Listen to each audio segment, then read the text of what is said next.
So in this video, I'm going to show you a warm-up routine that you can do before you head out on a ride. It's particularly good for people who get any kind of back pain, any knee pain, any hip pain, and for those people who feel stiff on the bike so they struggle to move around.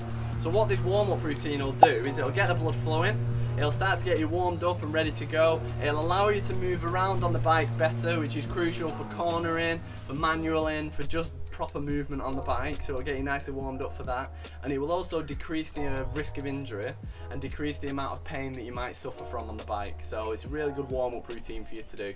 Now I'm actually going to go through the whole routine with you, so I'm going to do the full thing with you and you can follow along. So make sure you're ready. If you're at home in the lounge, for example, that's fine, or if you're in your gear about to ride like I am, that's also fine, but follow along with the video, make sure you've got a bit of space, and then you can literally do it with me. It's going to last 5 to 10 minutes, something like that. So here we go.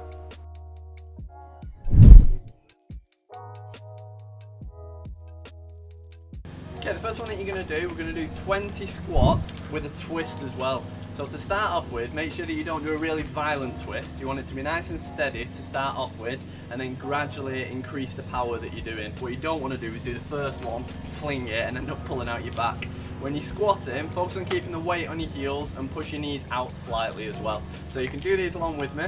So to start off with, go right down into a squat, and then come up and twist.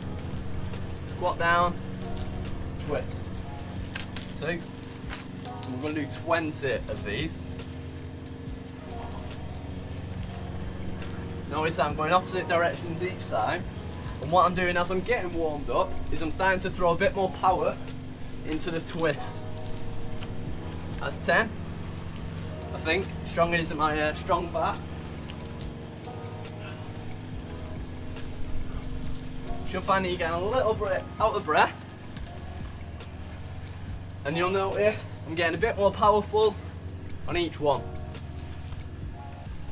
That's 18, 19, I think, 20. So that's the first one. So that'll get all your muscles, all your leg muscles started to warm up, and then that twist as well is just warming up your spine, or warming up your, your lumbar and all the muscles around your core, which help protect your spine. So that's the first one, and you can see you're a little bit out of breath, so you're starting to get the blood pumping and your heart rate starting to increase. So the second one, you're going to take a knee, and this is a hip flexor stretch. Now this is where having your knee pads on before a ride comes in nicely. If you don't have them on, or you're on a hard concrete floor like this, just put out a mat and doing it with that instead. So your hip flexors are muscles that are on the inside of your hips, and what they do, if they're tight, you really struggle to move around on the bike, particularly getting into that manual position. So to do this stretch, take a knee, turn your front foot in slightly and your back foot in slightly, hands out in front of you, and you're going to thrust forward as far as you can whilst leaning back. And we're going to do 10 of these. You push forward, come back, like that. So that's 3.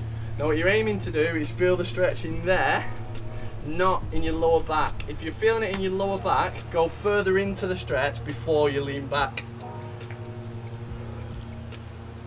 Hopefully you've been carrying on doing these with me. It's 5, 6, we're doing 10 of these in this direction, then we're going to change direction. 8, 9, 10. Now we're going to add in a twist. So you go down, twist out towards the open side. 2, 3, like I say, and everyone should be feeling it in there. 4, 5, 6, 8, 2 more, 9, last one, 10. Okay, change legs. And now we're going to do the other leg. Remember that front foot in, back foot in, hands out in front of you, and you're pushing forwards, leaning back, making sure you get it in that hip flexor. 2, 3, 4. Now get as deep as you can, so on every one, try and get a little bit deeper so you're stretching even more. 8, 2 more, 9, 10. Like that. So the next one, go that way, forgot about that one. Now the next one, going forward, twisting out to the side. So right down into it and then twist. Again, you're trying to make sure that you really keep feeling it in your hip. Down and twist. That's 6, 4 more. 3, 2 more. 1. There you go. Right, the next one's really similar. You just need a wall behind you, and instead of trying to get the stretch right into your hip, you're trying to get it in your quad instead, or your thigh muscle. So for this one, go nice and close up to the wall, and bend your leg behind you.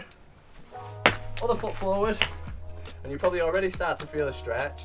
The closer that you get to the wall, the bigger the stretch. So if it's too tight going that close to the wall, bring your knee a bit further forward and try it out there instead. And then it's that same movement. You're going to push forward and lean back. But the difference with this one is that rather than feeling it right in your hip, you should be feeling it in your quad instead. That's 1. We're going to do 10 of these again. We're just going one way with this stretch. So for me, this feels a little bit tighter than my hip, so you might notice I'm doing it a bit slower and a bit more controlled. What you don't want to do is do a really fast movement on a tight muscle and then pull a muscle. I think this is 9. I told you I wasn't good at counting. 10, there you go. Change legs, same thing, other side. So on one leg again, exact same muscle but on the other leg, and then you're doing 10 reps on this side.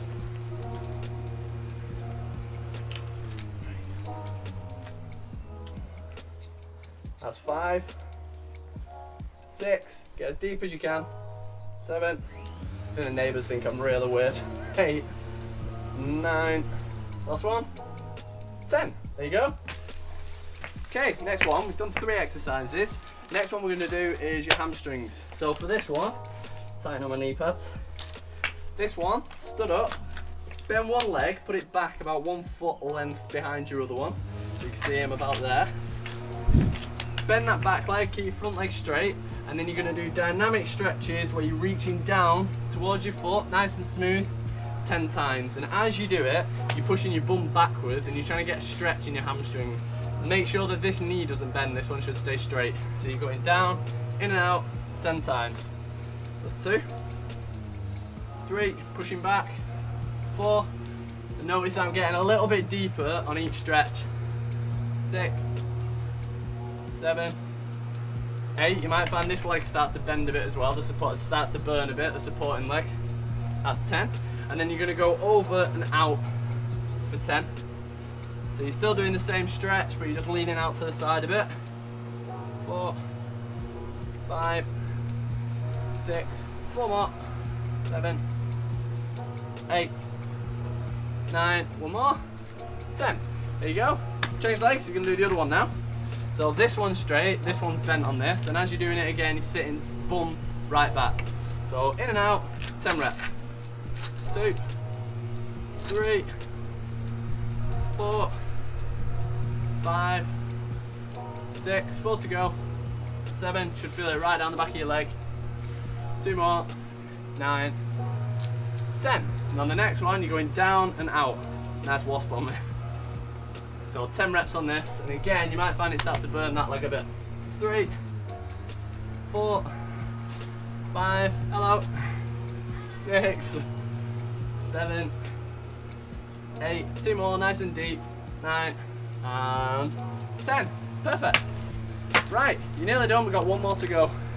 There's just 2 kids out on a walk with their mum and they think I'm a right weirdo, but like that. What's he doing? Okay, the next one, the final one, is a windmill. We're going to do 5 on each side. Feet shoulder width apart, one hand up in the air, and then you're going to push your bum back on an angle and reach this hand down towards your shoes. So, like that. Up and down. When you're not watching the screen with me, you can look up at your hand, like that. But while you're doing it with me, I don't mind if you want to watch the screen instead. It's 3, 4, get nice and deep, and 5. So for this one, you might feel a stretch down your side and also on the inside of your leg, possibly a hamstring as well. And then change sides, and then we're going to do 5 on that side. So again, up and out. It's 1, 2, 3, 4. 1 more to go. 5. Perfect. So what those stretches do, you'll probably find that your muscles feel warm and you feel like you've really moved around a bit and opened everything up. So all those stretches will do is just help you be able to move around on the bike better. You've stretched off there your hip flexors, your quads, your hamstrings, so basically all the muscles around your upper lower body, if that makes sense. That's where you've just stretched. They're the main muscles that need to be loose to allow you to move around on the bike better. So what you should find is that when you start to pedal in a moment, you feel a little bit more stretched, you feel a little bit looser, and you're just a bit more warmed up than just getting on the bike and then going out for a ride. They're particularly good if you've been sat down all day typing away or whatever, because then you really do get tight. What I would say is with every stretch that we've just done, next time you do them nice and steadily and gradually build up. And then when you get on the bike, don't get on the bike and then start sprinting.